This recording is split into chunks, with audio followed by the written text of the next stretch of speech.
Di mana-mana bukti cangkemna hiji awewe teh atau bibirna nya wasian anu lebar tah mangka bukti eta momokna teh parjina nya wasian anu lebar. Jadi tina adatnya ditingali tina adat kebiasaan.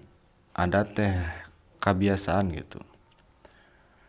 Kalau lobaan lamun di mana-mana aya awewe anu bibirna kandel atawa lebarnya mangka lebar mangka si momokna oge si bauna tah eta teh lebar gitu. Jadi dicirikeun mun hayang ningali lebar pondokna atau lebar leutikna teh tina bibirna gitu.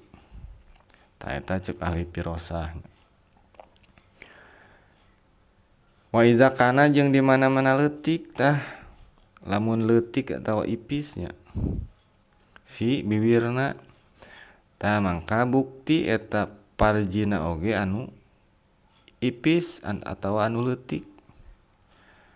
Nya sabalikna lamun henteu lebar berarti leutik gitu ipis.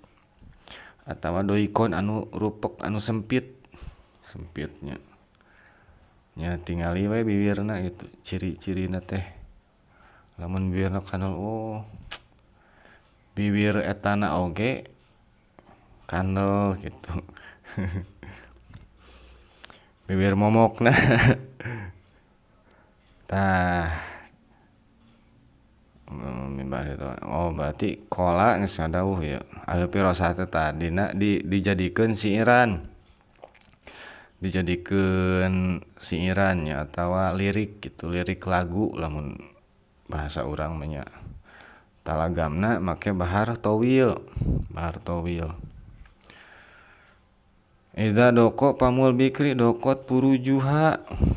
Di mana-mana sempit cangkem awewe bibir awewe mangka leutik oge atawa sempit oge eta si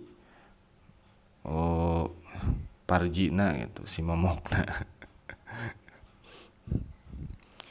Cangkem. Tah tuluy jeung bukti eta cangkem teh ngajadikeun ciri kana parjina itu si parawan gitu eta si awewe. Nah kitu.